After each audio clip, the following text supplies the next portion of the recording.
Bonjour Dave. Bonjour. Salut Dave. Ça va? Bienvenue dans ISO, Identité sans ordonnance. C'est un podcast qu'on a initié avec Dan pour pouvoir parler de qui nous sommes en dehors de nos casquettes. Donc je te présente, tu es... en fait, tu vas te présenter. Ce sera mieux, ce sera plus précis. Ce sera Alors, pas de souci. Déjà, merci gymnaste de me recevoir. professionnel. Déjà, merci de me recevoir, c'est gentil. De rien, c'est un plaisir. C'est cool d'être là. Alors, je m'appelle Dave Sutter, défenseur au HC Genève Servette maintenant, depuis 1 ou 2 mois. 33 ans, d'origine camerounaise et amoureux du sport. Ok. 107 kilos Ouais, de mais ça muscle. change, ça varie tellement. Maintenant 107 et puis demain ça se trouve je serai à 109, tu vois. Ouais, pour 1 mètre... 1m95, je dirais. Mais j'ai arrêté Belle de me pièce. mesurer, Ouais. J'ai arrêté de me mesurer parce que je me dis, j'ai peur d'un jour voir les 2 mètres, mais je pense, toi tu devrais me dire, à mon âge c'est fini. j'en ai plus, C'est hein. fini. Ah, de oui. grandir, c'est bon, ouais. Non, oui, c'est oui. bon. Tu vas aller dans l'autre sens. Ouais, maintenant, ça. alors Ouais. je peux le dire maintenant. Ouais, là, ça Mesurer. fait un petit bout de temps que c'est fini. C'est terminé, alors Ouais, c'est bon. ouais. Donc, voilà, et parle-nous un peu de toi ou de ce que tu as envie de nous parler pour débuter. Alors moi, il faut savoir que je suis né au Cameroun, Mhm. donc je suis pas né en Suisse, je suis venu à l'âge de 4 ans. Mhm. Une vie normale, j'ai été à l'école, enfin fils à maman au début, donc j'avais énormément de mal à me faire des amis au tout début, parce que beaucoup sous les jupons de ma maman. Ok. Ensuite, grâce au sport, c'est là où j'ai commencé à m'ouvrir un peu plus à me faire des amis. Donc j'ai commencé avec le foot tout d'abord. En tant que bon Camerounais, il fallait bien que je m'inscrive au foot. C'est des questions. Et ensuite, avec l'école, on découvrait plusieurs sports, notamment le ski, le patin. Et c'est là où j'ai eu un coup de foudre avec le hockey, entre guillemets. Par la suite, l'esprit un peu compétitif, où j'avais un de mes meilleurs amis qui patinait très bien. Et puis, il me charriait, vu qu'on est assez taquin. Et je l'ai pris personnellement. Puis donc, j'ai été dire à mon père qu'il fallait que je commence le patin. Et après, à partir de là, ça a été très vite. Donc j'ai vu le hockey, j'ai aimé, j'allais tous les jours m'entraîner. Ok. Et au bout de ça, j'ai fait les deux pendant pas mal de temps. Foot et hockey, ouais. jusqu'à mes 15 ans, 14-15 ans. Et après, il a fallu faire un choix. Donc un choix qui était difficile. Parce que j'aimais bien le foot, j'avais mes amis dans le foot, mais en même temps, je savais que mon but principal dans la vie, c'était de dire que j'allais être pro dans un sport, mais je savais pas lequel. Et je sentais qu'au hockey, j'avais quand même... des bonnes chances. Alors j'ai continué dans la voie du hockey, surtout que je suis parti en direction de Genève à 15 ans. Ok. Donc c'était un moyen déjà de sortir de ma petite ville de Montaix, et puis de découvrir un peu une grande ville. Et là après, pareil, un parcours scolaire, l'école de commerce, j'ai fait les deux pendant longtemps, sport-études. Et après ça, je suis parti aux États-Unis. Donc encore une fois, grâce au hockey, où j'avais un peu à l'époque ce rêve américain où je regardais les films. Donc je me disais, si j'aimerais bien vivre aux États-Unis. Et là, de pouvoir le faire grâce à mon sport, j'ai sauté sur l'occasion et je suis parti là-bas 2 ans. Et puis tu disais, encore à ce niveau-là, tu savais pas vraiment si tu voulais être professionnel, tu t'hésitais encore. C'est quoi qui t'a fait... pourquoi déjà t'hésitais, puis c'est quoi qui t'a fait changer? Parce qu'en fait, je pensais qu'être professionnel, ça suffisait d'être bon, en fait. Okay. Je me suis dit, c'est ça, talent. je suis bon. Enfin, j'ai toujours su, entre guillemets, par la foi, que j'allais être pro. Je savais pas comment, mais je savais que j'allais être pro. Et en arrivant à Genève et en ayant vu ce travail, etc., le fait que mentalement on te pousse, etc., je me suis dit, je sais pas, peut-être c'est pas pour moi. Donc c'est vrai que j'avais pas encore, on va dire, l'esprit prêt à ça. Et c'est vraiment là-bas aux États-Unis où j'avais en fait un schéma pro, entre guillemets. On jouait devant 10 000 spectateurs, on avait la pression, il y avait des matchs tout le temps, on se déplaçait. Donc j'avais déjà un environnement de professionnel, juste pas le salaire qui allait avec. Mais c'est là que j'ai vu qu'en faisant ça pendant 1 an, 2 ans, je me suis dit, mais en fait, ça va, je peux le faire. Je l'ai fait là, c'est bon en fait. J'aime bien, ça me convient. C'était dans quelle région? Seattle, c'était côté ouest. Les 2 ans? Les 2 ans, je suis resté 2 ans là-bas. Parce que en fait, si tu veux, j'étais européen. Donc tu prends la place, il n'y a que 2 Européens par équipe.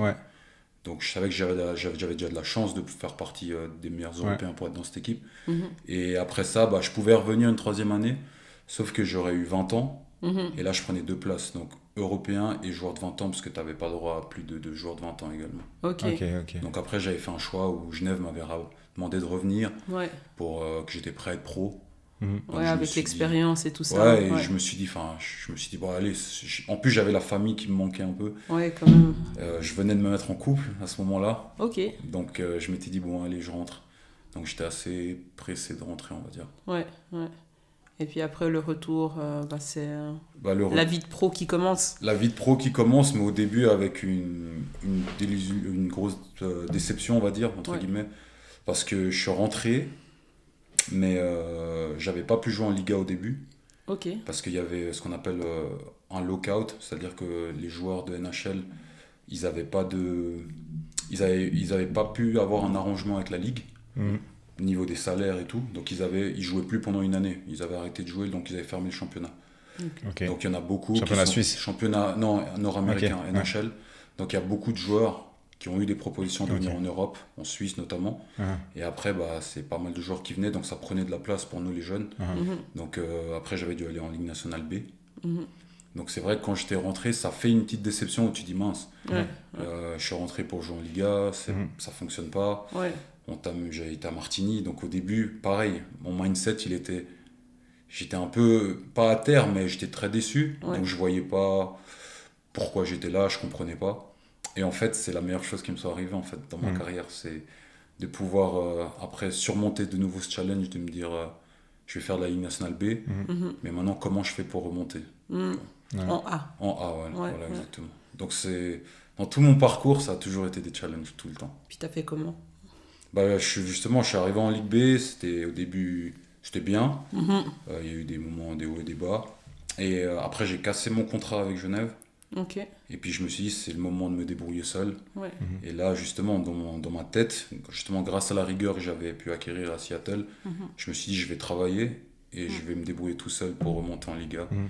Et ça m'a pris, 2 ans après ça, Ok. où j'ai pu justement atteindre de nouveau le niveau de Ligue nationale. Et comment t'as fait? Ça veut dire quoi, travailler pour toi? Enfin, dans Ça ce veut dire contexte. que je me suis dit, qu'est-ce qu'il faut pour que j'arrive en Ligue nationale? Mhm. C'est-à-dire que je savais qu'en tant que jeune, il y avait une base à avoir, c'était celle de jouer simple et puis de faire ce que tu peux faire, mais bien, Mhm. le plus longtemps possible. Ok. Donc je m'étais concentré sur arrêter un peu tout ce qui est, on va dire, artiste, folklore, Ouais. c'est-à-dire tenter des dribbles qui servaient Ouais, à rien ouais. peut-être, et plus avoir un jeu sobre, Ouais. et puis de l'efficacité. Ouais.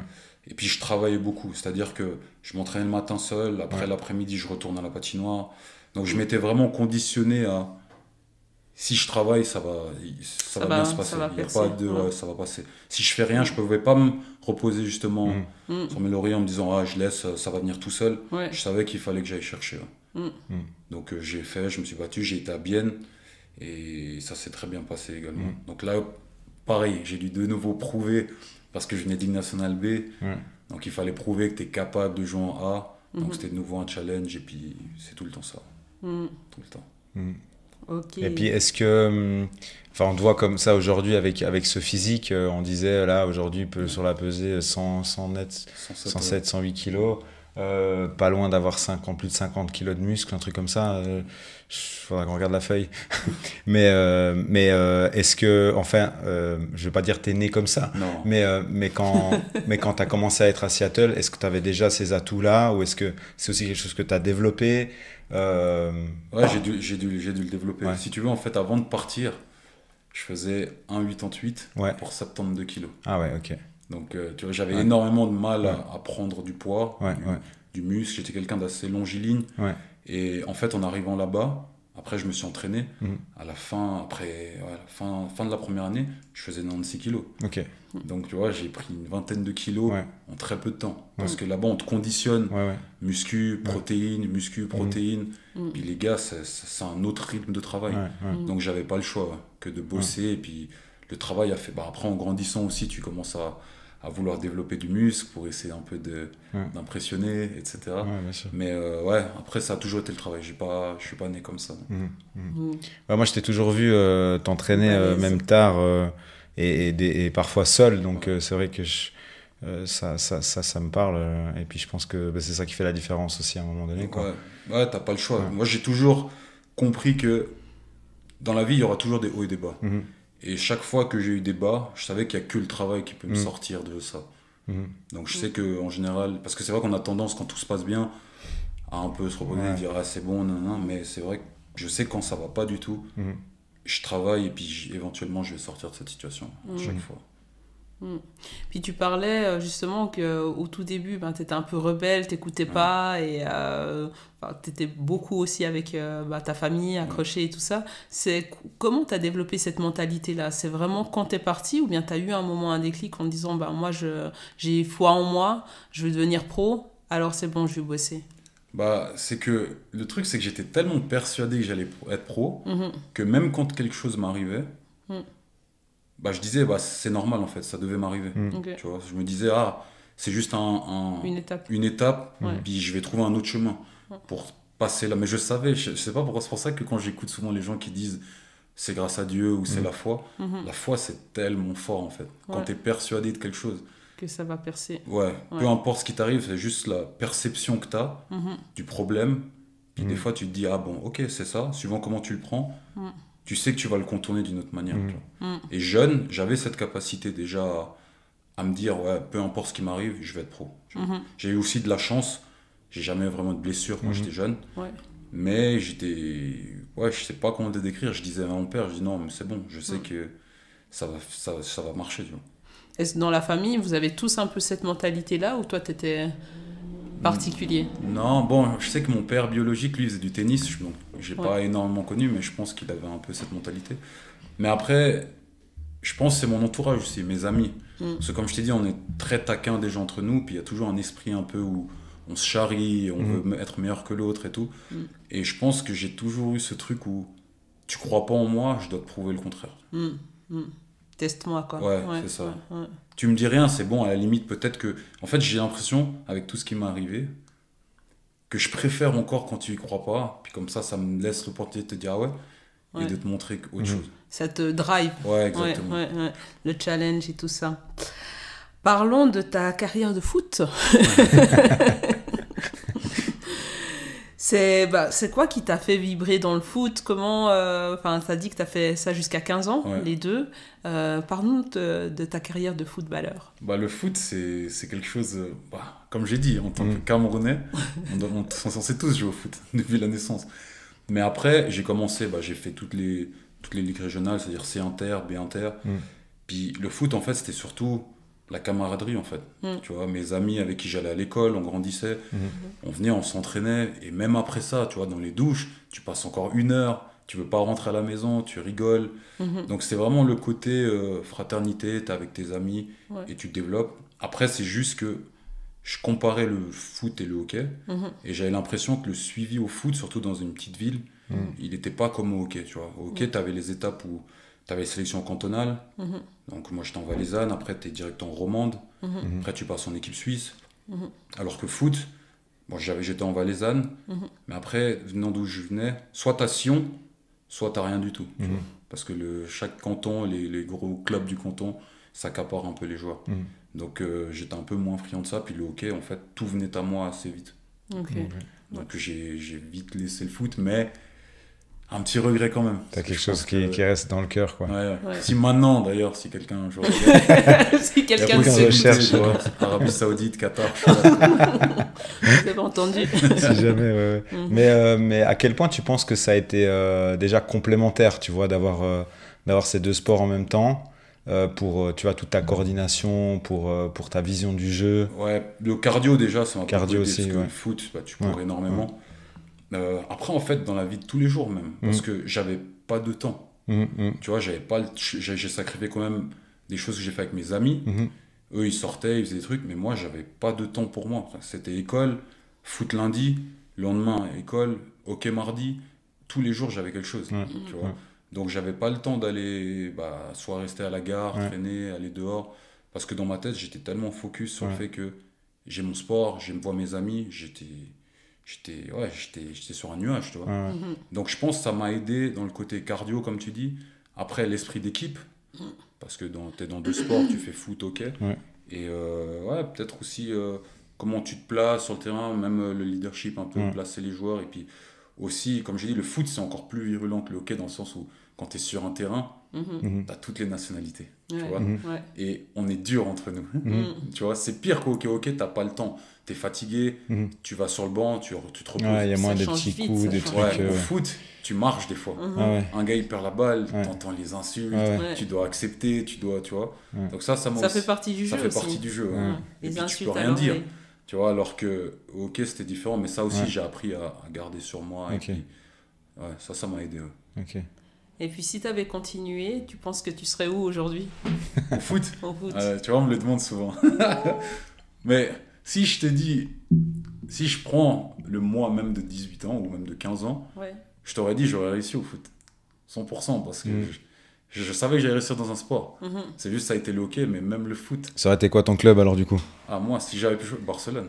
Si j'avais pu choisir Barcelone. Si vous écoutez. Talent, voilà, c'est peut-être un peu tard là. Bon, bah oui, effectivement, 33 ans, c'est... Ouais, là, c'est les vétérans là. Là, à la limite, tu vois, Ouais. les M50 de Barcelone. Ouais. Mais non, mais pas de regret. Mais après, c'est vrai que des fois, je regarde un peu et puis je me dis, ça aurait été beau, mais c'était juste pas fait pour moi, tu vois. C'est-à-dire, c'était pas ma destinée, on va dire. Ok. Donc, si je comprends bien, c'est les Lions de Genève, hein? On dit pas des... Non, c'est les Aigles. Ouais. C'est les Aigles, mais Lyon, c'est le basket. C'est le basket, ouais. Ok, du coup, t'as pas touché à ça. Je Non. voulais faire un parallèle avec les Lions du Cameroun, tu vois. Mais... Là, les Lions indomptables. Non, ça marche pas. C'est pas grave, on essaye. Raté. C'est identité sans ordonnance, il faut tester. C'est les Aigles, ok. Tu savais? Bien sûr. Bien sûr. Non, mais moi, je savais aussi, c'est pour les auditeurs. Non, c'est pour les auditeurs, mais bien essayé. On reste un peu dans le thème. Dans ce parcours, tu as rencontré aussi des célébrités et puis des noms du football. Est-ce que tu serais d'accord de nous parler de ta relation avec Karim Benzema? Karim, bah, en fait, si tu veux, j'ai pas de relation particulière avec lui. C'est juste que un de mes meilleurs amis, justement, est assez proche de Karim. Okay. Donc, souvent, c'est juste que quand on allait voir des matchs à Madrid, ou enfin, j'en ai vu un d'ailleurs, parce que je suis fan du Barça, donc c'était pas pour moi. C'est pas pour moi que j'ai été. C'était pas moi. Mais c'est juste que des fois, j'espère bientôt, il y aura l'occasion de le voir. Mais après, moi, je suis pas quelqu'un qui supplie, dire ah, je veux absolument, si ça se fait, ça se fait. Mais c'est pas moi qui ai la relation direct avec lui, c'est un de mes meilleurs amis. Ouais. Ok, mais ça aurait été un souhait de le rencontrer? Un souhait, je sais pas. Après, moi, j'idolâtre personne, tu vois. Ouais. Mais ça aurait été sympa, oui, de le voir comme ça, à la limite, échanger avec lui. Mais c'est Dieu qui dit, on verra. Ça se fera peut-être un jour, j'espère. Et justement, par rapport à son travail ou à son parcours, est-ce qu'il y avait quelque chose qui t'intéressait Ouais, c'est le fait que lui, c'est justement, quand on parle du travail, c'est vraiment monsieur travail, tu vois. Il en a bavé aussi. Et puis même là encore, sur les dernières années, il a montré que avec le travail, tu peux faire des choses que personne ne te croit pas capable, tu vois. Il a gagné son ballon d'or alors que en équipe de France, personne presque voulait de lui. Il était un peu rejeté, un peu seul dans son coin. Mais il a quand même joué pendant des années au Real Madrid, tu vois. Ça veut dire qu'il te faut une force mentale pour subir cette pression. Et il a toujours excellé. Et puis pour ça, j'ai beaucoup d'admiration pour lui, en tant que joueur et comme personne. Oui, ce qui ressemble aussi à ton parcours de persévérance, c'est de ça, travail. Lui, après, il est plus âgé que moi, mais c'est vrai que c'est des gens sur lesquels tu penses à eux, puis tu veux être comme eux. Et tu as énormément de respect, puis tu apprends d'eux, en fait, au final. Donc je pense que si j'ai la chance de rencontrer un jour, c'est ça qui me motive aussi en me disant ah bah tu vois, moi j'ai fait ça. Parce que j'adore échanger avec les gens, d'écouter son parcours.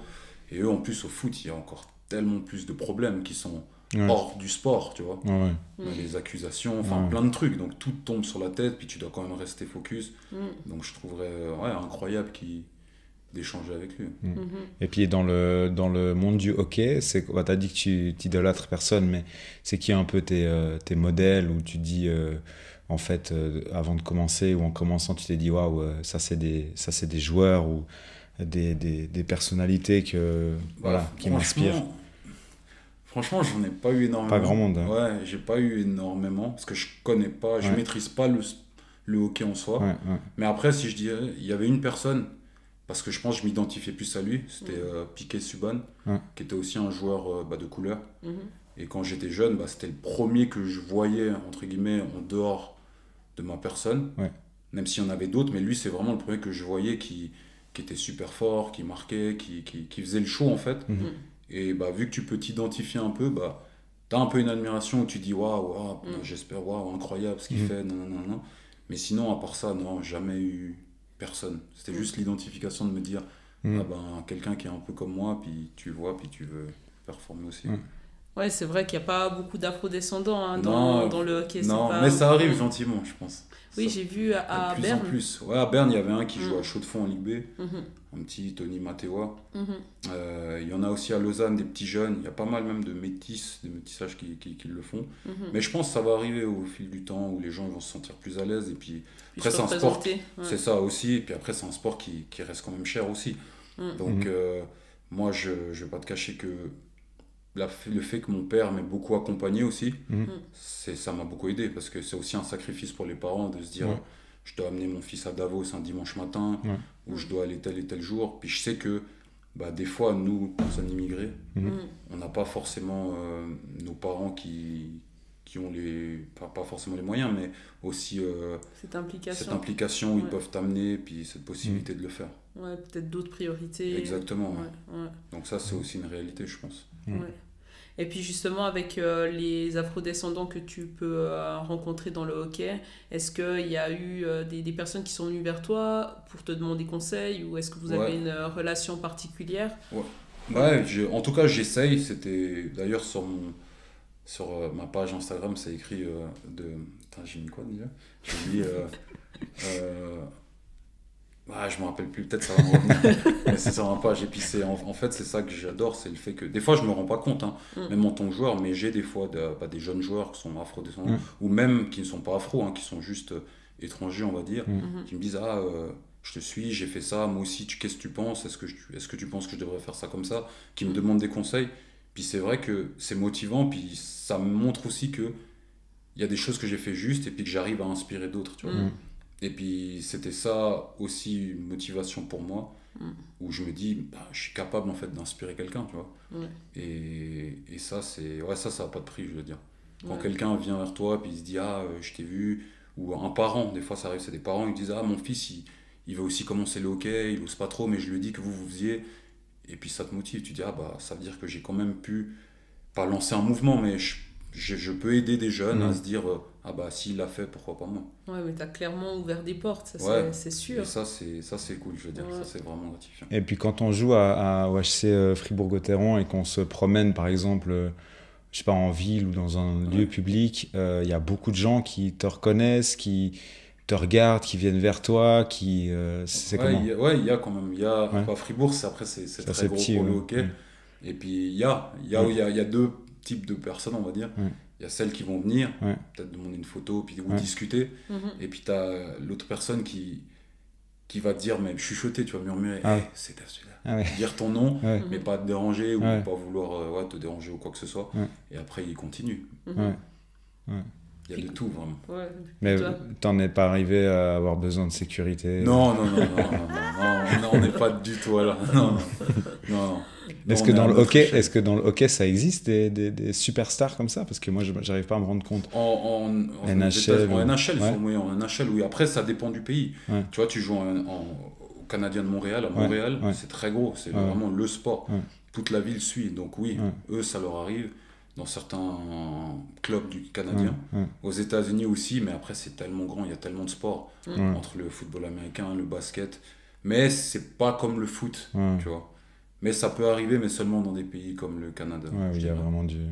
Non, ici, non, en Suisse, on n'est pas du tout à ce niveau-là. Et puis peut-être dans l'autre sens, où je sais pas, si tu vas à Berne, ou tout à coup, il y a, tu vois, un peu il y a un derby qui se joue, je sais pas quoi, et quelqu'un va aussi te reconnaître, et puis peut-être te regarder un peu moins bien, ou je sais pas si c'est... Pas moins bien, mais tu vois, par exemple, ça m'est arrivé, j'avais été à un hôtel à Berne, et puis le gars de la réception, on a pris une photo, tu vois. Il m'a dit mais vous êtes le hockey, on a pris une photo. Donc ça peut arriver, mais c'est très rare. Dans d'autres villes, c'est très rare. Ou comme je l'ai dit, peut-être qu'ils te voient, ils te reconnaissent, Mais ils n'osent pas te ouais, déranger. il n'y a pas ce côté où, tu vois. En plus, la Suisse, c'est très sobre aussi, Ouais, ce c'est côté-là. ça, il y a aussi ce côté. Hein.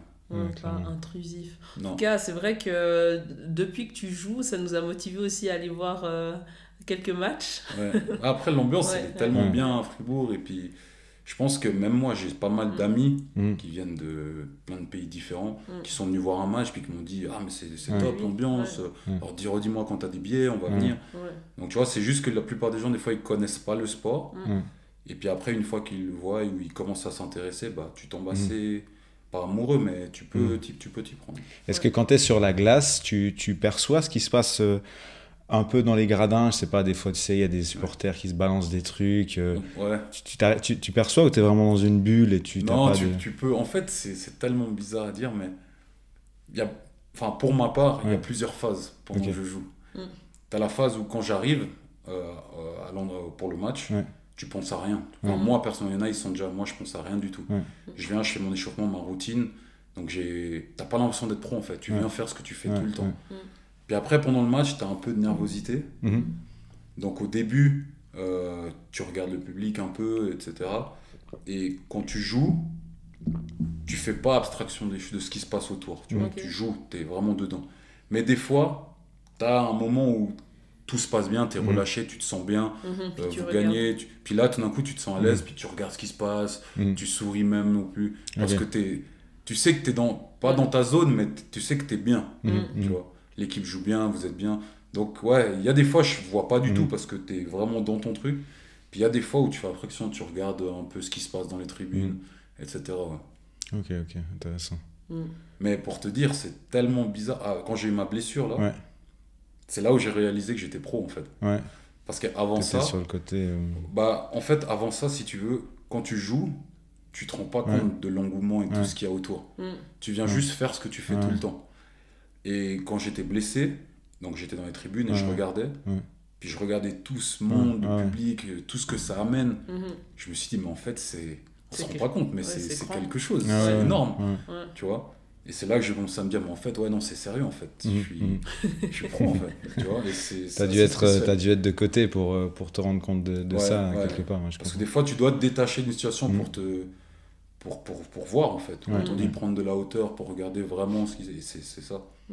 C'était quoi la blessure? Pubalgie. Ah oui, pubalgie, c'est juste, une affection pas facile du tout. Non, c'est très compliqué, c'est très bizarre.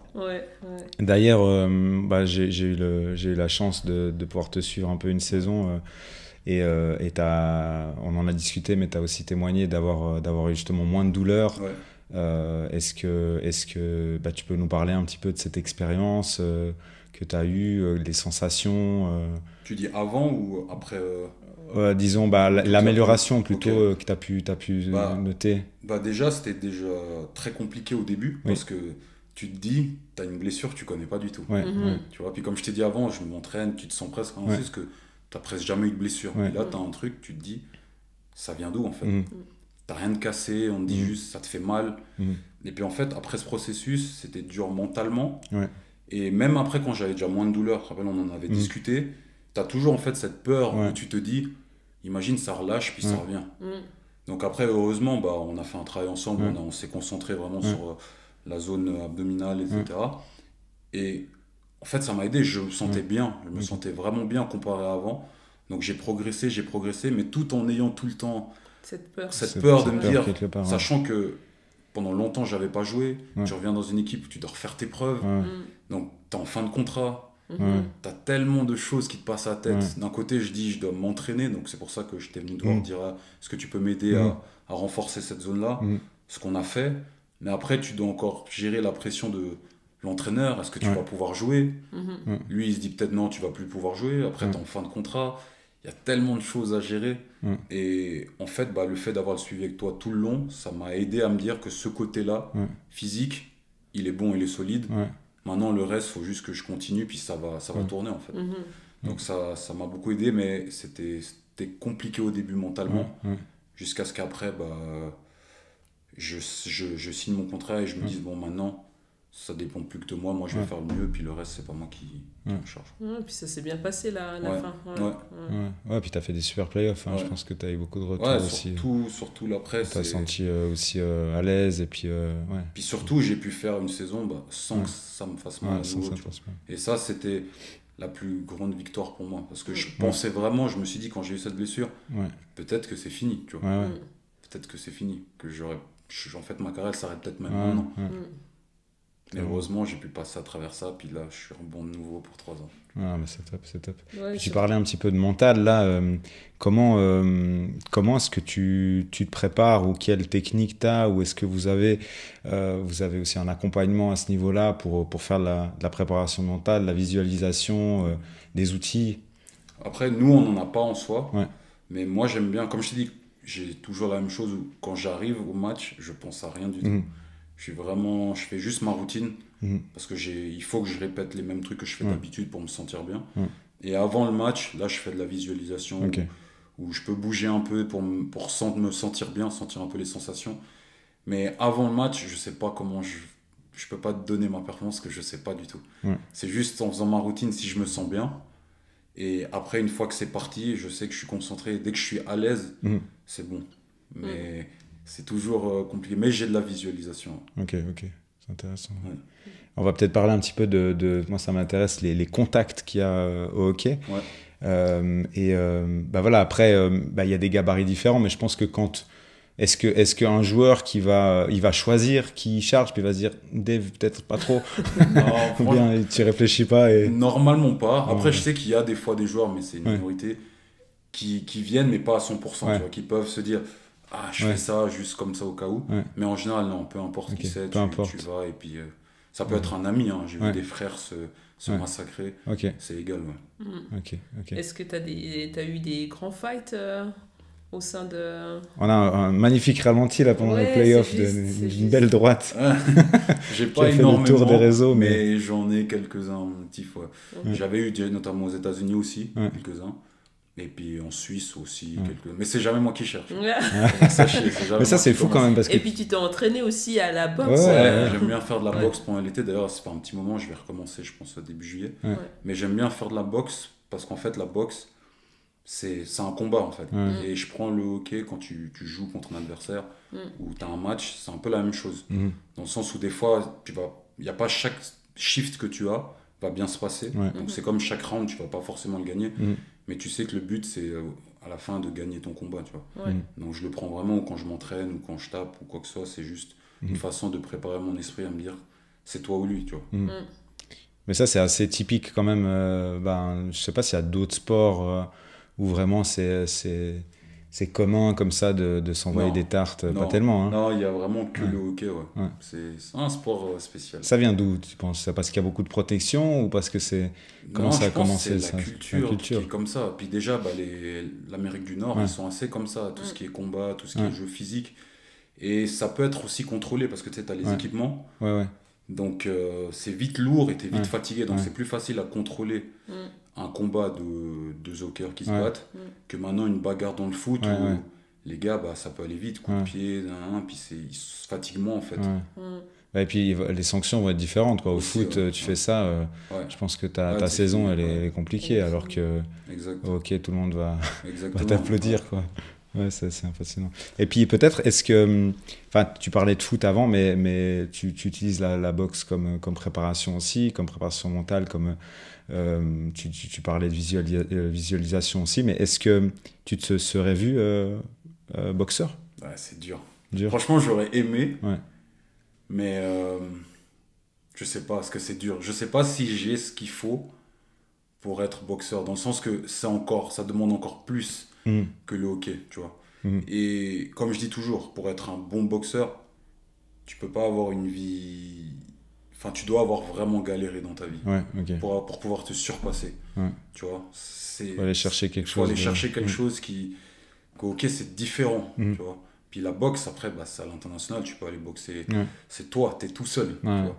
Mais je pense que j'aurais aimé, mais après, je sais pas si j'aurais pu faire ça. Mais j'aurais aimé, tu vois. Mais je pense pas avoir ça, c'est moi qui me le dis maintenant. Parce que après, maintenant, voilà, j'ai une vie plus ou moins qui est ma vie maintenant. Donc, j'ai pas forcément ce besoin. Mais je sais pas, je pourrais pas te dire si j'aurais pu le faire. Parce que c'est vraiment dur, la boxe. Ouais, puis t'as des séquelles suivant comment qui sont assez violentes. Les répercussions, elles sont pas la même chose. Et après, pour ce que tu gagnes en fonction de... Enfin, pour faire partie des meilleurs, il faut vraiment, vraiment être fort, tu vois. Ouais, clairement. Nous, en off, on a parlé une fois de ton amour pour la musique. Ouais. Parle-nous-en un peu plus. Ouais, après, moi, j'aime toutes sortes de musique. En grandissant, j'aime un peu tous les styles. Au début, jeune, tu suis tes amis, j'étais à fond hip-hop. Maintenant, j'aime un peu tout, tu vois. Vraiment un peu tout. J'ai même commencé un peu à mixer. Cool. À faire DJ un peu. C'est quoi ton nom de DJ? J'ai pas encore un bon nom. DS. Ouais, faut que je m'y remette encore. Mais tant que je maîtrise pas, je me donne pas de nom, tu vois. Je laisse un peu la surprise. Tu utilises quoi comme... J'ai des platines... Tractor? Non, enfin le nom, c'est quoi Tractor? Tractor, c'est une marque... Non, là, c'est les... FX quelque chose, je sais pas, c'est les Pioneer. Ah ouais, ok. Pioneer, FX quelque chose comme ça, avec les platines, mais je mixe pas parce que pour l'instant je fais que de l'afrotech. Ok. Tu vois, et puis... il faudra que tu nous donnes pour qu'on puisse mettre... j'attends d'être prêt, dès que je serai prêt, tu vois, pas que vous me sifflez, vous me dites bouh. Mais non. Donc dès que je serai prêt, tu vois. Ouais, c'est bien. Mais la musique, ouais, ça dépend des moods, tu vois. Mais la musique, en vrai, c'est tellement fort. C'est tellement fort. C'est pour ça que des fois, j'ai eu ce choix, je me dis, est-ce que tu aurais préféré faire sportif professionnel ou artiste?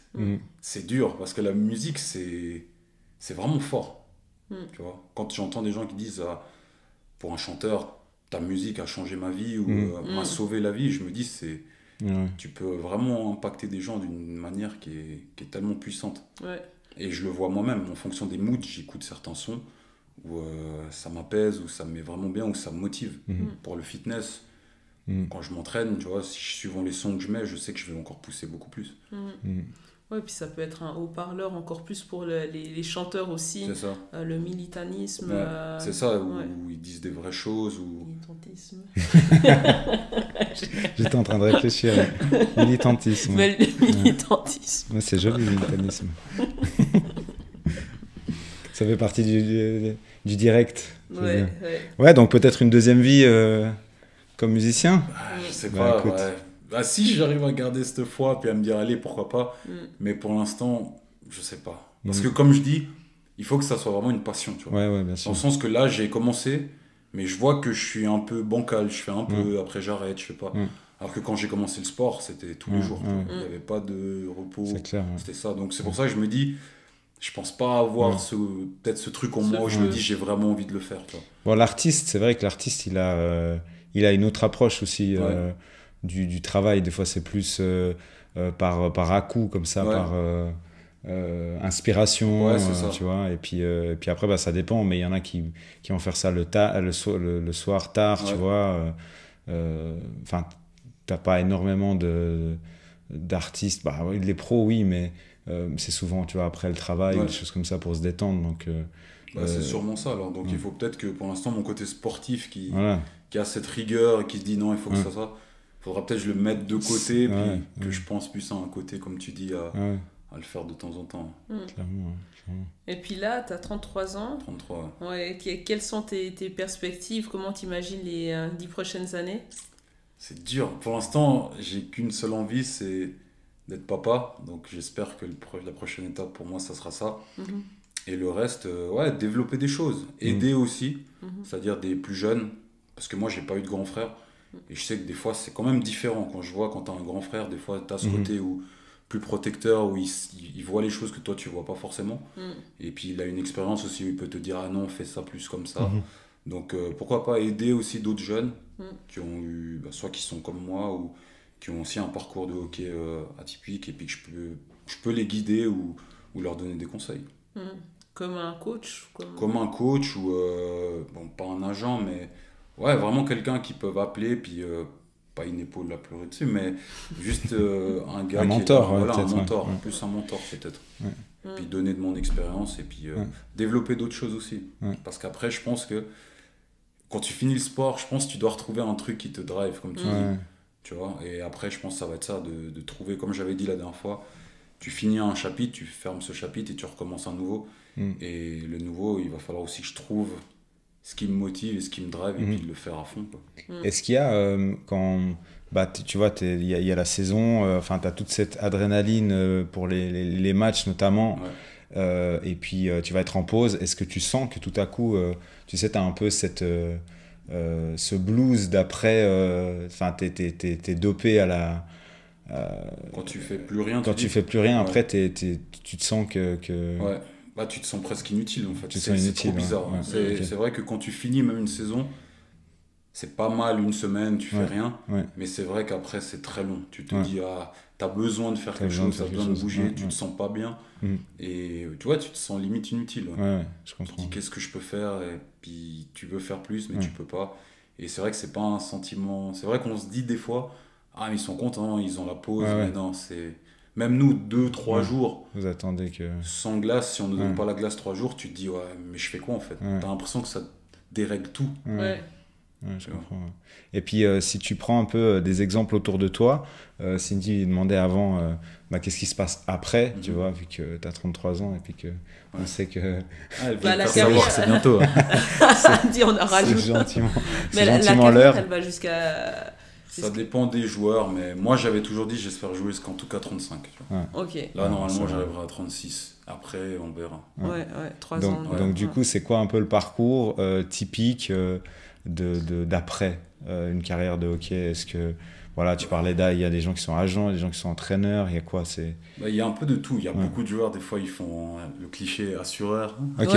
Beaucoup, à cause du réseau, etc. Il y en a, ils se mettent dans l'immobilier, agents immobiliers. T'en as des fois, ils ont étudié, donc ils se retrouvent à faire, enfin pas forcément étudier, mais à avoir des postes comme directeur technique, là-bas, comme il y a eu à Fribourg, ou certains, Gobi qui est CEO de Fribourg, parce qu'il avait fait son master et tout. Mais il y a un peu de tout. Si je dirais pour moi, je sais pas encore exactement où je veux aller.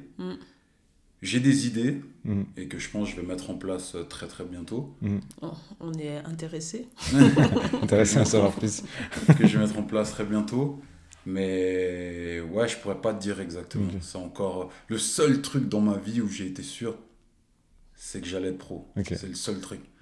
Maintenant, le reste, ce que je vais faire après, j'ai pas encore le truc exact pour te dire je vais faire ça. Ça, c'est encore le moi intérieur que je cherche à me dire qu'est-ce qui me drive. Donc on ne saura pas plus sur tes... sur tes projets. Non, pas aujourd'hui en tout cas. Et puis on avait eu déjà une discussion où je crois que j'avais posé un peu la même question, mais si tu pouvais parler au toi d'il y a 10 ans, ou enfin, on va dire à tes débuts, est-ce qu'il y a 2-3 conseils que tu te donnerais comme ça en rétrospective, en disant fais attention à ça, ou fais plus ça différemment, ou t'aurais fait exactement la même chose? Non, il y aurait beaucoup de choses que j'aurais fait différemment.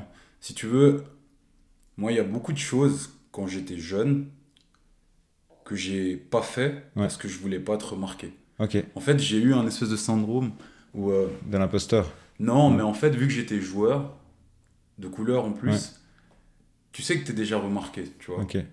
Et des fois, tu dis, je veux pas me faire remarquer encore plus. Donc, des fois, tu fais juste ce qu'il faut faire. Puis tu dis, c'est bon. Donc, je dirais qu'à l'époque, j'avais pas le même mental que maintenant. Où maintenant, je me dis, fais ce que tu as à faire, en fait. Peu importe, fais ce que tu as à faire et fais-le. Mais jeune, j'avais un peu cette peur en me disant, non, fais pas ça ou fais ci. Et ça, c'est quelque chose, je me dirais, non, aie pas peur. Sois juste toi-même, fais-le.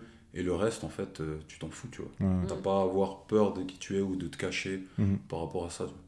Et ça, j'ai eu jeune ce syndrome depuis de mes 14 ans jusqu'à... Même pas très tard, même jusqu'à mes 26 ans, même, tu vois. Jusqu'à ce qu'après, tu te dises, mais en fait, je m'en fous, je fais ça, c'est mon métier. T'es payé à le faire, fais-le. Parce qu'au bout d'un moment, tu réussis, tu sais que t'es là pour une raison. Mais jeune, t'as un peu... Tu vois, quand j'allais faire des tournois en Biélorussie... dans des pays où tu te dis je sais pas, puis t'es pas trop à l'aise, tu te caches. T'avais peur du racisme ou franchement, même maintenant, je pourrais pas te dire de quoi j'avais peur. C'est possible en fait que j'avais peur de ça, mais je voulais pas me faire remarquer, tu vois. Mais t'as dit, je crois, dans une conférence une fois que t'as jamais senti. Jamais, peu importe le pays. Non. Ok, incroyable. Enfin, pas en tout cas de manière frontale. Ouais, Après, ouais. j'ai déjà senti des trucs où, comme je t'ai dit, j'avais été en Biélorussie, où Ouais. je descends du bus, il y avait plein de gens autour de Ouais. moi qui demandaient des photos, qui me Ouais. regardaient. Ouais, parce que. Ouais, c'est la curiosité. Exactement, parce par que- curiosité, ouais. tu vois. Mais j'avais jamais eu de truc frontal ou quoi que ce soit. Mais je pense que j'avais aussi ce côté où je me cachais un peu, tu vois. Ouais, ouais. Mhm. Je faisais pas, j'étais pas le vrai moi. Mhm. Donc j'étais un peu là en retrait, ou s'il fallait faire un truc, je baissais la tête, je marchais Ouais. pas maintenant comme je marche Ouais. fièrement en me Mhm. disant, Ok. tu vois. Et puis le vrai toi, c'est qui? Le vrai moi, maintenant, c'est quelqu'un qui adore rigoler, qui est un peu dans son monde, qui fait Qui ses adore propres chambrer trucs. les Congolais. Ça aussi, ça aussi. Ouais, je suis très taquin, j'adore ça, tu vois. Parce que j'ai grandi avec des amis où on sait tout le temps ça. Mm. Mais le vrai moi, il est comme il adore rire. Il n'est pas fan de l'autorité. Mm. Tu vois, comme je t'ai dit, j'ai toujours un peu ce côté rebelle, Libre. Rebelle, ouais. Ouais. libre, où j'aime bien être libre. Et ouais, il est maintenant plus ou moins prêt à faire ce qu'il faut. Mm. Avant, non. Mm. Avant, par exemple, on m'a toujours demandé, moi, vu mon gabarit, on veut que tu tapes, on veut que tu sois méchant. Ok. Ok, qui te demandait? Les entraîneurs, tu vois, il faut que tu fasses ça, et si tu fais ça, tu verras, tu vas être là à NHL, tu vas faire ci. Et puis c'est vrai, je pense, tu vois, Ouais. parce que c'était un atout principal, c'était Ouais. un... Sauf que moi, j'ai jamais voulu être défini comme ça, Mm. tu vois. Ouais. Donc je me suis toujours dit en moi-même, je suis pas prêt à faire tout ce qu'il faut Ouais. pour arriver où je dois arriver, tu vois. Ouais. Maintenant, c'est un peu différent, tu vois. Ouais. Parce que la mentalité, elle a changé. Maintenant, je sais que j'ai toujours pas envie, mais je sais que je pourrais faire plus suivant ce que tu proposes. Ok. C'est-à-dire? Le résultat. Oh, parce que Le là, contrat, il prend... suivant le contrat. C'était le Donc, contrat si dont vous tu cherchez parlais. un joueur Non, mais ça dépend, qui mais tape, maintenant, tu vois. Mais là, t'as fait une supposition qui parlait d'un Ah, contrat, mais- mais peut-être qu'il parle d'autre chose. On écoute. Non, mais ça dépend, ça dépend. Maintenant, c'est juste que je suis prêt à faire plus. T'aurais un exemple concret? Non, mais c'est que, comme par exemple, avant, on me disait, ah, on veut que tu frappes, Mm. puis si. Mm. Maintenant, suivant le club, s'ils me disent, on te donne temps pour faire ça, ouais, je pourrais le faire tout le temps. Parce que j'ai plus la peur de me cacher comme j'avais avant, Mm. où je voulais pas être remarqué, tu vois. Ouais. Mais ça peut arriver vraiment qu'un club te drive avec une récompense comme ça pour avoir un comportement. Ouais, ça peut Ouais, arriver. ça ouais. peut arriver, Ouais. ok. Ouais, dans Ok. ce sport, tout peut arriver. ouais. Intéressant. Mais maintenant, moins qu'avant. Ok. À l'époque, c'était quand même plus. C'était beaucoup plus Ouais, ça. ouais. Mm. Ok. Maintenant, c'est moins. Tu vois. À l'époque, tu avais des joueurs en NHL, ils faisaient que ça. Ouais, Ils étaient pas, ils jouaient pas, ils étaient Ouais. là que pour se battre. Ouais. Mais en fait, maintenant, ils ont changé un peu le truc. Maintenant, tu dois quand même un minimum Savoir jouer. pour pouvoir- Il pour y a qu'ils des gars qui t'engagent. faisaient rentrer juste. Ah, il y avait des gars, ils patinaient pas. c'était juste pour ça, tu vois. Drôle, drôle. Mais d'ailleurs, tu as dit avant que tu répondais à toutes les questions, donc je vais Bah t'en oui. poser une. Non, mais est-ce que, par exemple, sans dire le club ou le Ouais. contexte, est-ce que on vous a déjà demandé ou proposé de perdre? Non, Non. jamais. Ok. De perdre, non, jamais. Ok. Ça passerait tellement mal. Ouais, ouais, mais au je sais sein pas, d'une tu vois. équipe, ouais. Ouais. Non, non, jamais. Et tu penses qu'il y a des individus peut-être qui ont été. Bah, ça, c'est des suppositions, tu vois, mais peut-être C'est- pas une Franchement, équipe. c'est mais... possible. En Suisse, ça m'étonnerait. Ouais, ok. C'est possible Ouais. qu'il y ait des individus. Je sais qu'il y avait un joueur qui avait eu un problème ça, mais parce qu'il avait fait des paris sportifs. Ouais, voilà. Et il Ouais. avait parié justement. Après, je sais pas Contre s'il a son parié équipe. contre son équipe ou pour. Ouais. Un gars qui parie pour son équipe, à la limite, je me Ouais. dis, bah voilà. Bien sûr. Mais Comment ouais, ça doit arriver, mais Ouais. je pense que tu dois vraiment te sentir mal de Ouais, faire je ça, pense, je trouve. Ouais, parce que vous c'est- avez tous un esprit de compétiteur. Ouais, et, enfin, c'est horrible. Puis même, ça veut dire que tu triches envers tes ouais, coéquipiers, tu vois. trahis ton équipe. C'est ça, je trouve Mm. que c'est. Non. Mm. Mais ça doit sûrement arriver. Ouais. Et les récompenses qu'on a pu ou qu'on pourrait te demander pour te battre, c'est quoi? Bah, en général, c'est financier. Hein. C'est... Ok. Mais moi, en Suisse, non. En On Suisse, t'a jamais demandé? Non. Ok. Enfin, il y avait un entraîneur à l'époque quand j'étais en Ligue B. Ah, c'était top. C'était ma première année. Il y avait Donné un 50 joueur balles, adverse. Non, mais il m'avait pas donné d'argent, mais il m'avait juste dit, on était sur le banc comme ça, puis il y avait un joueur sur la glace qui foutait un peu Ouais. bordel, et puis il m'a dit, j'étais sur le banc, hein. Il m'a dit, Dave, numéro 7. Puis je me rappelle de la scène, je suis sauté sur la glace, je suis allé sur la glace, j'ai patiné jusqu'à lui, mais vraiment en mode tranquille. Mhm. Et je vois tout le monde me regarde comme ça, dire, mais qu'est-ce qu'il fait? Ouais. Puis là, je prends l'autre. Mais Comme ça. D'abord, j'attends, je lui dis, il faut que tu te battes parce que mon coach il m'a dit qu'il fallait qu'on se batte, tu vois. Ouais. Puis d'abord, je Ah, vois, tu il lui as voulait dit pas ça? trop. Ouais, mais parce que moi, encore le côté trop gentil, tu vois. Je Tu lui l'as préviens. prévenu, tu Est-ce que tu veux te battre? Je lui dis, Attention, écoute, on va se bagarrer, t'es prêt? tu vois, je lui dis, écoute, c'est pas moi. on m'a envoyé. Tu vois. Donc il faut que maintenant tu répondes. Ouais. Comme ça, au moins, on va pas dire, ah, mais c'est un violent, il fait ça. Ouais. Puis je voyais, il voulait pas trop. Puis Ouais. je me suis dit, ah, je fais quoi? Puis après, j'ai mis un coup, 2 coups, puis il est tombé. Puis après, je suis retourné au banc, tu vois. Mais là, tu vois, j'avais 20 ans, Ouais. tu vois. C'était le début. Ouais. Donc c'est bizarre, mais sur ce coup, je me suis dit, bon, ils m'ont envoyé, j'ai fait mon truc. Mhm. Parce que j'étais encore dans les débuts, je savais pas trop. Mais l'objectif, c'est quoi? Pour que le gars se calme? Ou c'est quoi? Une démonstration de force? Ou c'est... Ah, là, je pense que l'entraîneur, il l'aimait pas. Ok. À mon avis, je pense qu'il l'aimait Personnel, quoi. pas. Je pense que c'était personnel. Ok. Dingue. Ok. Ouais. Et avant, ça pouvait arriver. Ouais. Et où est-ce que tu as voyagé le plus loin ou peut-être dans les endroits les plus atypiques comme ça pour le Pour le hockey. Atypique, où est-ce que j'ai été? Bon, je sais que là, une fois avec Fribourg, on a été en Champions League dans un petit bled là, en Suède. Ouais. Où il faisait nuit à 13h. Ouais. Je dirais que c'était ça. Ou après, j'ai été où? En Russie, non? J'ai été en Biélorussie. Biélorussie, ouais. Je crois que est-ce que j'ai été en Pologne? Non, j'étais où? Je sais plus, peut-être que j'ai été en Pologne. Ouais. Mais je sais que pour les FOG, Jeux Olympiques de la jeunesse. Ouais. Mais ouais, j'ai fait pas mal de destinations un peu. Pas mal de destinations, bah, soit des pays de l'Est ou quoi que ce Ouais. soit pour le hockey. Ouais. Ok. Et ton plus beau souvenir? Mon plus beau souvenir, je dirais. Ah, c'est le titre de champion suisse quand même. Ouais. Avec Zurich, ouais. Ok. C'était C'était en quelle année? 2018. 2018. Parce que là, c'était un peu comme une consécration dans le sens où j'étais parti à Zurich Mhm. pour gagner un titre. Ouais. Mais en fait, j'étais plus parti pour me prouver à moi-même que je pouvais être dans une équipe qui gagne un titre. Mhm. Parce que des fois, on dit, tu sais, tu joues dans une équipe qui joue pas forcément pour le titre. Mhm. Beaucoup de joueurs peuvent le faire, tu vois. Mhm. Mais après, des fois, tu te dis, de jouer dans une équipe qui gagne un titre, ça veut dire que tu dois être concentré du début à la fin, puis jouer, puis avoir aussi d'autres joueurs qui te disent quoi faire, et puis toi, tu leur dis, enfin, avoir un autre esprit d'équipe. C'est pas toujours facile. Puis le fait de l'avoir fait à Zurich, et en ayant vraiment participé à ça, ouais, ça a été un moment où je me suis dit, bah, tu vois, je peux le faire en fait. Et puis après, la consécration, comment tu t'es senti? Bah, je me suis senti vraiment bien de me dire que ça allait très vite. Comme je te dis, quand je suis revenu en Liga, j'ai fait 2 ans à Bienne, Zurich, donc à ma 3e année dans l'élite, bah, j'ai eu mon titre, tu vois. Et ça, c'était vraiment un super moment. Par contre, après, comme d'habitude, tu dois tellement toujours prouver que malgré ça, l'année d'après, on a eu un nouveau coach, tu dois de nouveau reprouver, ça se passe pas comme tu veux, et puis tu dois être à nouveau un challenge en fait. Tout le temps, ça recommence.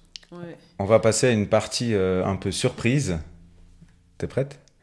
Parce que ça s'appelle Identité sans ordonnance. Oui, mais moi, Donc, comme il y a j'avais pas mes de... thèmes. Alors tu gardes ton J'avais thème de mes côté. questions. Parce que là, c'est le moment des questions surprises. Pour qui? Pour moi? Pour ou les pour deux, des- en fait. Pour les deux. Parce que Dave l'a dit, Il aime trop me faire il ça. est d'origine camerounaise. Oh là Et là. toi, d'origine congolaise, du RDC, Kinshasa. Congo-Kinshasa. Pas Voilà. de hasard, hein. Voilà, ça commence. Donc, il y a un peu comme une rivalité à un certain moment. On l'a senti hors antenne. Je vais vous poser des questions pour savoir quel pays est le meilleur pour telle ou telle chose. Ouais. Ok? Et puis, il y aura débat ou pas. Non, mais en fait, on peut directement arrêter là. Non, on va voir les thèmes. Pour le foot, par exemple. C'est le Cameroun, C'est elle le- sait, elle sait. Demande, j'ai moi- une question. Attends, alors, Combien non, de Coupes d'Afrique? justement, c'est ce que j'allais te dire. Est-ce que tu connais un joueur? Déjà, est-ce que je connais un joueur même ici? Est-ce que je m'intéresse au foot? C'est vrai, c'est vrai. Donc- Mais je suis On plutôt peut- on d'accord. peut aller directement, c'est le foot. Je pense- C'est le Cameroun. Je pense que tu c'est le vois. Cameroun. Ouais, je pense que c'est le Cameroun. La musique. Congo. Ouais, je dirais. Ouais, je il crois peut aussi. rien Ouais, dire. je dirais Je que crois c'est le aussi. Congo. Ouais. Parce que le Cameroun, finalement. Il n'y a rien. Nous, c'est différent. C'est plus sauvage. Eux, c'est des artistes quand même. Ouais, on est d'accord. Et non, moi j'ai beaucoup d'amis camerounais, donc je vais pas froisser ça, mais quand même la Oui, musique. la musique, c'est. Ouais, bon, Je l'avoue, ça, j'ai c'est rien clair. dit, t'as vu. Ah non, bah, ça, c'est au moins, il n'y a pas débat, c'est clair. La nourriture. Congo. Ouais, doucement, doucement. Hein Non, mais Doucement, Congo. doucement, doucement. Il y a quoi comme plat au Congo? D'abord, il y a quoi comme plat? Le ndolé, c'est connu partout. Oui, mais même Ok, vous, il y a quoi? le foufou, c'est connu partout. Les On l'a madessou, les mikaté. Mikaté, nous aussi, on a les mikaté. Bon, On a En plus ou vrai, moins la même nourriture. en ouais, vrai. c'est ce que j'allais dire. En vrai, on a plus ou moins la même nourriture, sauf qu'elle porte des noms noms différents, différents. et puis elle est préparée un peu différemment. Donc c'est égalité, on va dire. Mais c'est vrai que l'ingrédient, c'est le même. Mais nos plats sont plus connus que les leurs. Non, alors ça, je pense pas. Le ndolé, vous n'avez pas de plat comme le ndolé? Bien sûr, bien sûr. Elle sait. Ça a l'air d'être match nul, mais voilà. Je l'accorde, moi. C'est fini. Non, c'est pas fini. Non. Là, c'est peut-être Dave qui va peut-être plutôt me répondre, mais la beauté des femmes. Difficile, hein? C'est difficile. Mais... Non, moi je peux pas répondre parce que franchement, c'est difficile. C'est difficile, et puis la beauté, après, ben, il faut la définir. Ouais, on est d'accord. Donc chaque femme... c'est difficile. Après, si on parle de style, je dirais c'est les Congolais. Ah ouais, voilà. Moi, je ne parle pas, je ne dis rien. Si on parle de style, je dirais c'est les style. Congolais. Ouais. Les meilleurs mocassins. Ouais, ça c'est eux. Ça, c'est clair. Et puis même dans la sophistication aussi. Bon, après, ça, c'est la sapologie, ça vient du Congo, donc ça, voilà. Ouais, pas de soucis, ça c'est vous. Les meilleurs spots et stations, genre touristiques ou des lieux. Cameroun. Bon. Moi, je suis jamais allée au Cameroun, donc je peux pas dire. Toi, t'es allé au Congo? Jamais été au Congo, mais je sais que c'est le Cameroun. On peut pas dire. Non, moi, je sais que c'est le Congo, mais je peux pas dire. Moi, je suis assez neutre sur ce fait-là. Si j'ai pas visité, je peux pas dire. Mais le Congo, il y a quand même le fleuve, il y a tout ce qui est bas Congo, il y a les réserves, il y a toute la richesse du sol, il y a toute la richesse. Alors, pourquoi on appelle le Cameroun le continent en miniature? C'est nous, on s'appelle le continent, c'est pas pour rien. Mais non, le Congo, c'est la base, c'est le berceau. Donc au match nul aussi sur celui-là. Non, où est-ce qu'il y a les plus belles expressions? Je dirais au Cameroun, parce qu'eux ils parlent le lingala, tu comprends pas forcément tout. Ils mélangent. Tu dis au Congo ils parlent le lingala, ouais. Oui, ils mélangent. Je pense chez nous. Ouais. Les meilleures expressions. Non, je pense que c'est. Quoi? Je pense que c'est le Congo. Moi je pense aussi, ouais. Vous avez quoi comme expression? Mais ça dépend, tu parles de quoi? Non, mais tu sais, la façon d'exagérer certaines phrases, ou tu sais, d'avoir une expression pour une situation ou pour... Moi, je dirais que c'est nous, quand même. Ouais, quand même. Parce que nous, on a la bouche, tu sais. Oui, c'est vrai. On est le peuple le moins humble. Ah, donc t'avoues. Ouais, j'avoue. Avant, en antenne, tu disais les Congolais.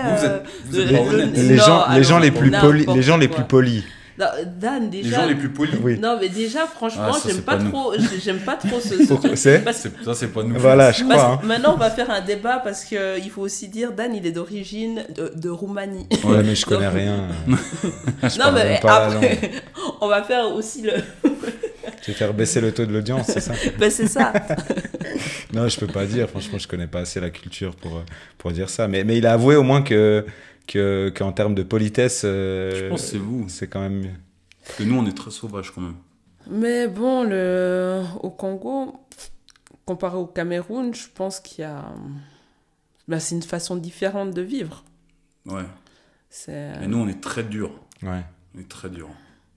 Dans la façon de parler. Moi, je pense que au Congo, les Congolais sont très hospitaliers. Ouais. Vraiment, ça c'est... Ouais, je pense que ça, vous avez peut-être sûrement. Ça, c'est l'hospitalité, cette gentillesse-là, le partage, beaucoup. Ouais. Moi, je peux pas non plus dire que j'ai vécu longtemps là-bas, mais j'ai fait toute ma partie aussi des études, de fin d'études là-bas, où j'ai pu faire plusieurs stages, travailler aussi dans certains centres hospitaliers. Et c'est ça, quoi. Ouais. Le partage, même la rigueur aussi. Ouais. Parce que ça, c'est aussi un côté, dans le folklore, on dit les Congolais tout le temps en retard, mais c'est un truc que j'ai pas retrouvé, vraiment. Dans la rigueur du travail, en tout cas à l'hôpital et tout ça, c'était... Donc, qui est le plus ponctuel Bon, alors... Nous, on n'est pas... Vous, je sais pas. Jordi, il est ponctuel, donc je sais pas. Il est congolais. Ouais, alors moi, je dirais, franchement, c'est les Congolais. Ouais, je pense que c'est sûrement les Congolais. Qui sont plus ponctuels. Qui sont plus ponctuels. Okay. Moi, par exemple, je suis plus ponctuel que toi. Ça, c'est toujours un point de vue, mais... Ouais, je pense qu'ils sont plus ponctuels que nous. Ouais. Bon, on va clore. Non, mais c'est bien, il y a égalité, on va dire. T'avais d'autres questions que Moi, je voulais gardais parler de la cuisine. Ok. La cuisine. Quel est le plat que tu prépares le mieux? Que je prépare le mieux? Parce que tu nous as dit un truc avant. Celui que je prépare le mieux, je dirais, c'est Curry rouge.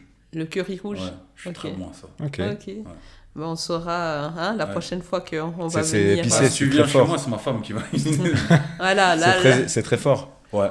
Puis après, je le fais d'une manière. Enfin, j'ai mes ingrédients un peu spéciales, tu vois. Que je mets. Tu connais le podcast Hot Ones, je crois que ça s'appelle. C'est où ils boivent. Ouais, ils doivent manger des bouts de poulet avec des piments qui sont classés là. Ouais. Et c'est assez intéressant parce que tu vois qu'ils commencent avec un truc à une échelle et puis ils arrivent sur un truc super fort. Et les mecs transpirent tous. Faudra peut-être rajouter un truc comme ça. Donc on a parlé aussi cuisine hors antenne, puis on a dit que je te laisse t'exprimer sur la cuisine. C'est qui cuisine à la maison? C'est ma femme, parce qu'elle cuisine très bien d'ailleurs. Donc je la laisse cuisiner, tu vois. Voilà. Chacun son job, comme on dit toujours. C'est ça son job. Non, elle travaille aussi, mais chacun son job. Elle aime bien me cuisiner, préparer des plats, j'aime bien manger. Et on s'est arrangé comme ça, tu vois. C'est comme une entreprise. Bah oui. Et puis elle fait son travail, je fais mon travail et ça se passe très bien, tu vois. Ok. Si t'avais pas été hockeyeur, mais que t'aurais dû avoir une autre profession non sportive, tu penses que ça aurait été quoi, ou qu'est-ce que t'aurais... Franchement, c'est très compliqué à dire parce que j'étais que dans le sport. J'étais tellement t'étais jamais intéressé à autre chose. Ok, Ton bon, c'est clair. Ça dépend. À Fribourg, on m'appelait Sout. Ok. J'ai quelques amis proches qui me connaissent depuis longtemps qui m'appellent Didou. Et j'aime pas ce surnom. Didou. Parce que c'était ma famille d'accueil de l'époque qui m'avait donné ce nom. Ok. Et puis du coup, c'était resté pour certains qui avaient entendu, tu vois. Ok. Mais j'aime pas du tout. Ouais. On le floutera pas. On mettra pas de bip. Donc, est-ce que toi, il y avait d'autres thèmes qui te tenaient à cœur, que tu aurais voulu aborder, surtout parce qu'elles te définissent, justement? Or, là, on a parlé beaucoup de sport. On a parlé aussi de choses qui gravitaient, mais aussi autour de ça. Est-ce qu'il y a d'autres thèmes qui te tiennent à cœur? Non, je pense qu'on a fait un bon tour. On a parlé de pas mal de choses. J'ai mélangé le sport et puis des fois un sentiment personnel. Donc, non, je pense qu'on a fait le tour de pas mal de choses. Je suis même ouvert sur le fait que jeune, je me cachais entre guillemets. Alors que, tu vois, c'est pas des trucs que normalement je dis. Tu vois.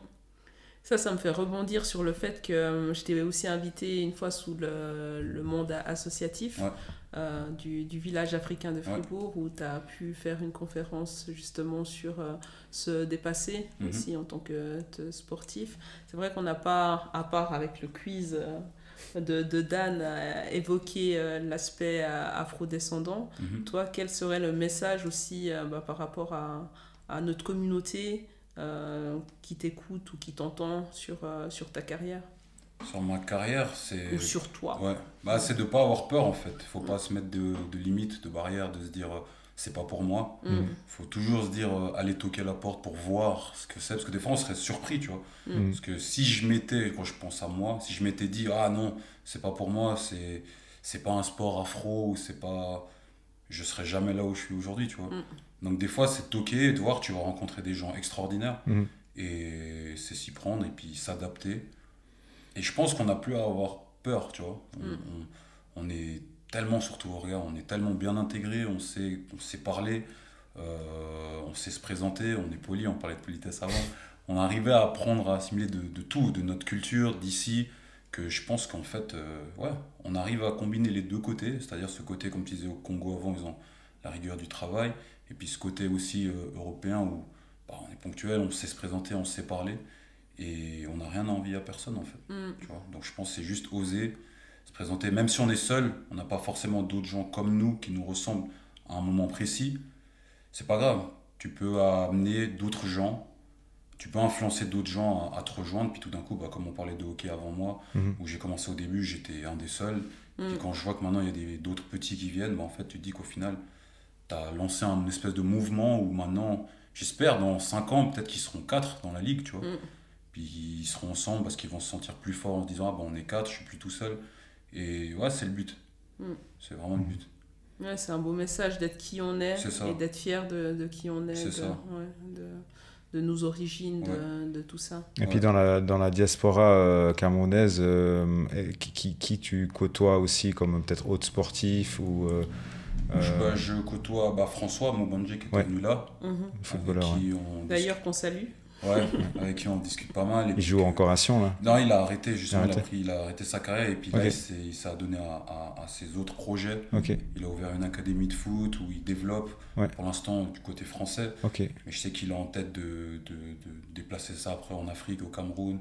Et tu sens que c'est vraiment un passionné du foot et que je pense qu'il a été déçu d'avoir arrêté sa carrière comme ça.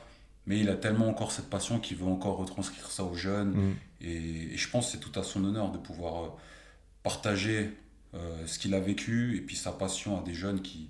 J'ai vu un peu des vidéos de ce qu'il fait, tu vois, les jeunes, il a des super retours. Et ça, c'est inspirant pour moi aussi, qui voit ce qu'il fait, qui s'adonne, qu'en fait, même après, quand tu arrêtes, il y a une suite. Et que c'est pas forcément dans un cadre précis, comme on a dit avant, où tu vas être dans les assurances, tu vas être là-dedans. Ça peut rester dans le sport, ou ça peut faire ton business à toi, où tu développes. Et que, mais donc, s'il nous écoute, je lui souhaite bonne chance à ça.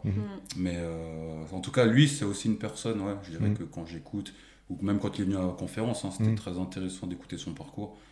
Mais après, d'autres Camerounais, je connais pas énormément. Il y a Boris qui... Il y a Boris aussi, c'est juste lui, il est encore plus jeune, il joue toujours. Boris, la même chose. À Genève aussi d'ailleurs maintenant. Maintenant à Genève, donc on se voit de temps en temps, et c'est aussi quelqu'un que je respecte énormément. Parce que là, il est arrivé à Genève, puis il m'avait dit avant, tu vois, on parlait de visualisation, etc. Avant d'arriver, il m'avait dit il faut que je gagne ce titre avec Genève. Et quand j'ai été voir son match, son dernier match, il l'a gagné. Même moi qui n'étais pas sur rien, j'avais tellement cette fierté de me dire, tu vois, il y a tellement cru, et il a réussi en fait. Tu vois, il a réussi à faire un truc que je crois le club n'avait pas fait depuis longtemps. Depuis très très longtemps. Fribourg dominait vraiment. Donc, c'est tout des... Et puis, je sais que c'est quelqu'un de motivé, énormément motivé. Il a fini, il est parti en vacances un petit moment. Tout de suite après, il était déjà dans le gym, tu vois. C'est un bosseur. Il s'entraîner, et puis penser à la suite, puis il a fait son camp maintenant. Donc, c'est aussi quelqu'un qui veut aller de l'avant et puis qui lâche pas, tu vois. On a inscrit notre fille d'ailleurs à son camp. À son camp de basket, parce qu'elle fait du basket aussi. Donc, tu vois, donc ça, c'est tous des gens...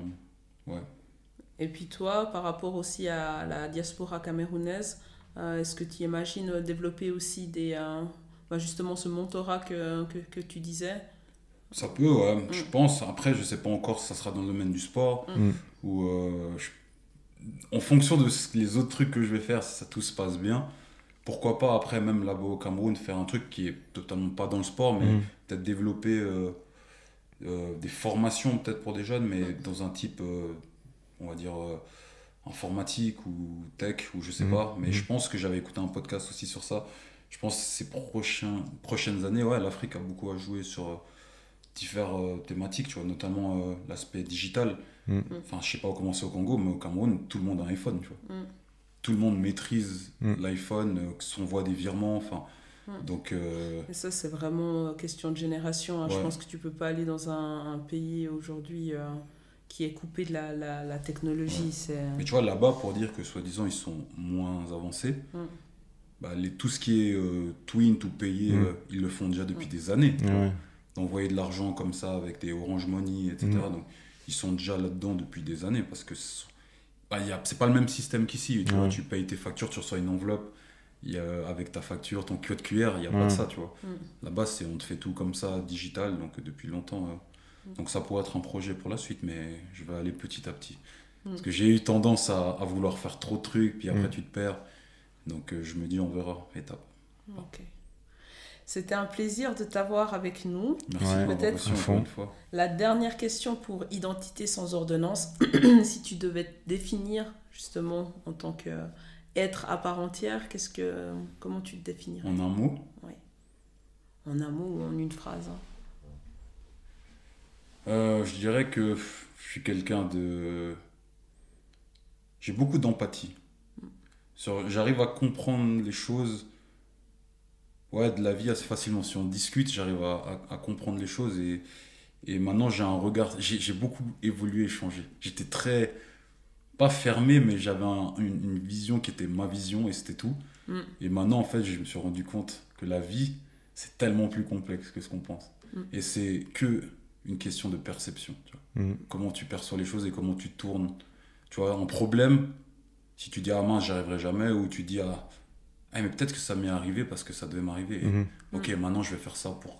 Tu vois, et je pense, quand je pense à ma vie depuis le début, quand j'avais ça, je me suis perdu à un moment donné. Malheureusement, je me suis perdu parce qu'à un moment, j'aimais beaucoup d'écouter des podcasts sur la philosophie. Et je me rappelle, j'en avais écouté un qui disait Dieu est une invention de l'homme. Tu vois. Et puis après, ça disait à quoi bon, et puis, etc. Puis j'ai commencé à me dire, ouais, mais en fait, c'est vrai, à quoi bon? Peut-être tout ce que je fais là, ça sert à rien, de toute façon, il y a ça n'a pas de sens. Puis en fait, je me suis rendu compte que je commençais à me perdre un peu, tu vois. Parce que je trouve que c'est tellement important d'avoir fond en quelque chose, peu importe quoi. Ça te dirige, ça te trace dans ta route, en fait, tu vois. Et là, maintenant que j'ai retrouvé ça, bah, ça m'aide beaucoup. Parce que chaque problème ou chaque truc qui vient, bah, les challenges, quoi que ce soit que j'ai eu dans ma carrière ou quoi que ce soit, bah, j'arrive à le tourner d'une manière, à me dire, ok, ça devait m'arriver, maintenant comment je fais pour me dépasser puis passer à autre chose, tu vois. Donc je dirais vraiment, ouais, la vie c'est qu'une question de perception.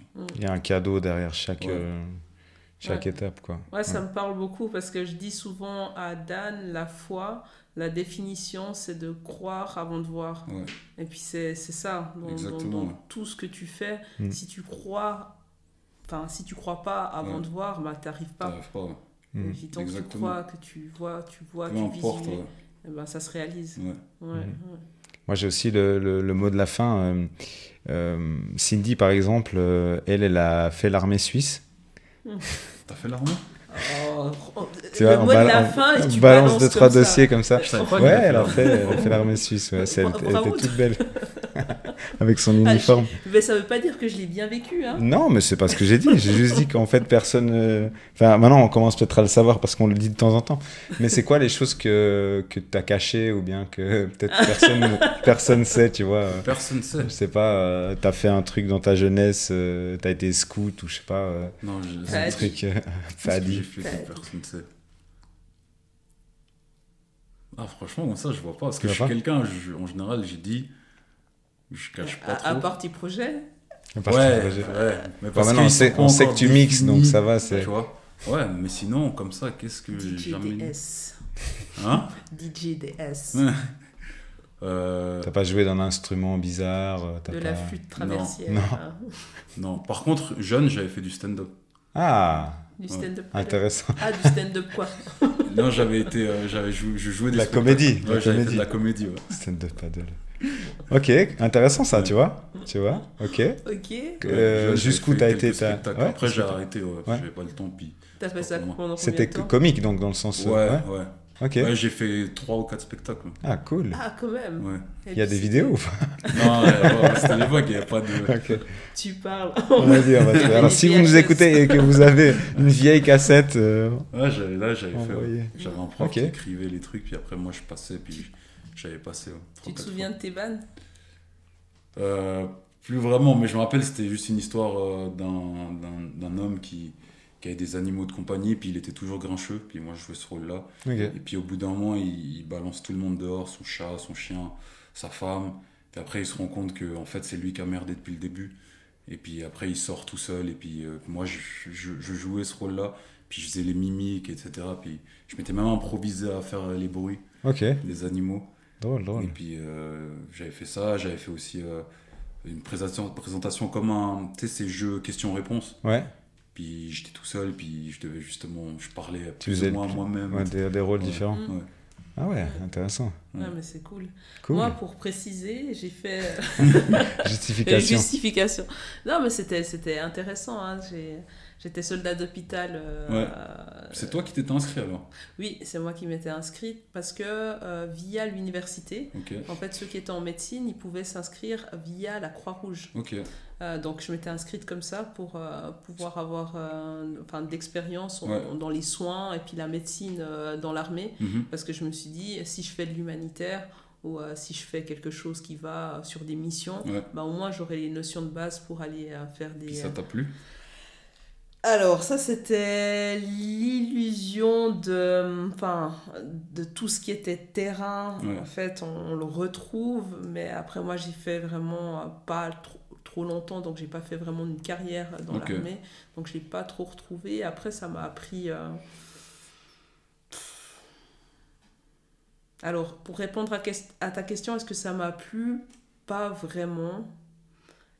Pas vraiment, parce que je suis une personne où l'autorité, je peux pas dire que j'ai un problème avec l'autorité. Ouais, si tu peux dire. Mais réfléchis sur certaines choses, c'est sur des choses réfléchies. Tu vois. Il y avait des choses que je trouvais pas trop utiles de faire, qu'il fallait quand même faire parce que tu avais un sergent, parce que c'est l'armée, tu as des trucs. Bon, après, j'ai trouvé que c'était pas mal au niveau du sport, de faire ces longues marches avec du matériel, de faire les courses qu'on a fait. Donc ça, j'ai bien aimé.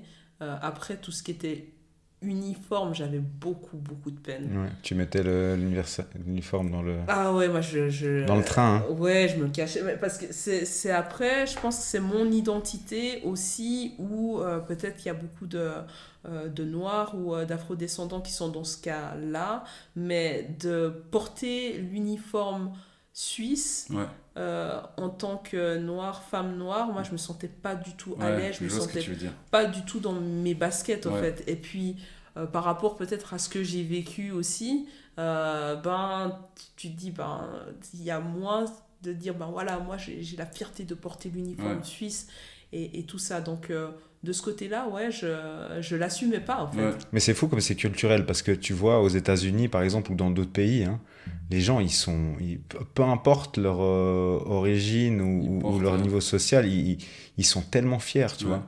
Et après c'est peut-être aussi l'ambiance du pays, mais c'est vrai que c'est intéressant. Ouais, mais ça c'est ce que tu retrouves aussi dans beaucoup d'immigrés de deuxième génération, c'est ce sentiment d'appartenance. En tout cas, en Suisse, il n'a pas été très... Enfin, il n'est pas à mon niveau, peut-être avec mon prisme, il n'est pas fort. Il n'est pas fort. Parce que tu avais quel âge quand tu as fait je devais avoir 25 ans. 25. Mais je pense qu'on a tous eu cette période. Moi, j'avais aussi un côté comme ça où je disais mais toi aussi, tu as fait l'armée. Ouais, j'ai fait l'armée. J'avais aussi un sentiment où je dis c'est pas moi. Mais jeune, on a tous eu ça. Mais après, c'est vrai qu'en grandissant, maintenant, tu vois, même quand il y a les matchs de foot, je mets mon maillot de l'équipe suisse. Je suis tellement fier, je suis content. Tu vois. Mais c'est vrai qu'au début, plus jeune, j'avais pas aussi ce truc où... Moi, après, ça a peut-être évolué aussi. Je sais pas si c'est par rapport à la Suisse ou bien plutôt par rapport à l'armée. Parce que franchement, si j'avais même été au Congo ou ailleurs, je suis pas forcément pour l'armée. Par exemple, là-bas, quand j'ai fait le service, je voulais pas tirer. Donc, il y avait aussi, je pense, le double qui a fait que voilà. Mais c'est vrai que maintenant, si tu me dis porter le maillot de l'équipe suisse, même quand j'étais... Enfin, on parlait de hockey. Quand j'étais jeune, j'allais voir déjà les matchs avec quand c'était à l'époque où il y avait Bikoff et Komutov. Et voilà, donc c'est vrai que dans peut-être un cadre sportif, un cadre qui me correspond mieux, c'est différent, mais peut-être c'était cette combinaison des deux qui a fait que... c'est possible. Intéressant. Cool. Yes. C'était un plaisir. Je pense qu'on va s'arrêter là. On a fait une bonne heure, bientôt et demie de discussion. Donc, Dave, merci pour ta présence et puis pour toutes ces informations. Toutes les pépites que tu nous as données. et puis on te souhaite tout de bon pour cette saison avec Genève, pour la suite. Et puis, on espère pouvoir te recevoir de nouveau très bientôt. Pour un prochain épisode où on saura cette fois tes projets qui seront aboutis. Voilà, exactement. Peut-être qu'on en saura plus. Et puis encore merci pour cet épisode et à tout bientôt. Merci à vous. À bientôt. À bientôt. Au revoir.